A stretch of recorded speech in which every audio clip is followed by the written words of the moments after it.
దేవునికి మహిమ కలుగునుగాక. ఆమేన్. విశ్వాసాన్ని పెంపొందించే ధ్యానం.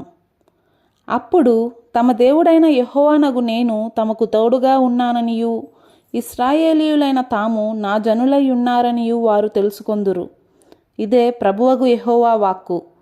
యెహెజ్కేలు గ్రంథము 34వ అధ్యాయం 30వ వచనం. ప్రభువుకు స్వంత ప్రజలుగా ఉండడం అనేది అద్భుతమైన ఆశీర్వాదం. ఆ విషయం మనకు నిజంగా అర్థమైతే, మన అవగాహనలోకి వస్తే, పూర్తిగా తెలుసుకుంటే అది ఆదరణకరమైన ఆశీర్వాదం. దేవుడు మనతో ఉన్నాడని నిరీక్షణ కలిగి ఉండడం వేరు. ఆయన మనతో ఉన్నాడని ఆత్మలో స్పష్టంగా గుర్తించడం లేక తెలుసుకోవడం వేరు. విశ్వాసం మనలను రక్షిస్తుంది.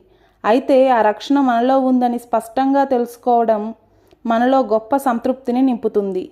దానినే రక్షణ నిశ్చయత అంటారు. మనం దేవునిలో విశ్వాసం ఉంచినప్పుడు ఆయనను మన దేవునిగా తీసుకున్నాం. అయితే ఆయన ఇప్పుడు పూర్తిగా మనవాడేనని, మనం ఆయన వారమని నిజంగా తెలుసుకుంటే ఆయనలో ఆనందాన్ని పొందగలం. ఏ విశ్వాసి కూడా కేవలం నిరీక్షించడం, నమ్మకం ఉంచడం అనే అనుభవాల దగ్గరే ఉండిపోయి వాటితోనే సంతృప్తి పడిపోకూడదు. తనను సంపూర్ణ నిశ్చయతలోకి నడిపించమని అతడు ప్రభువును ఆసక్తితో అడగాలి. అప్పుడు నిరీక్షణకు సంబంధించిన విషయాలన్నీ నిశ్చయతకు సంబంధించిన విషయాలుగా మారిపోతాయి. నిబంధన దీవెనలను మనం అనుభవిస్తున్నప్పుడు, యేసు ప్రభు మన నిమిత్తం ఆకాశమంత ఎత్తుగా ఎదిగిన జీవవృక్షంలా ఉండడం మనం చూసినప్పుడు, మన ఎడల దేవుని అనుగ్రహం ఎంతగా ఉన్నదో స్పష్టంగా తెలుసుకుంటాం. ధర్మశాస్త్రం బట్టి కాదు కానీ కృపమూలంగానే మనం ప్రభువుకు చెందిన ప్రజలమని అర్థం చేసుకుంటాం.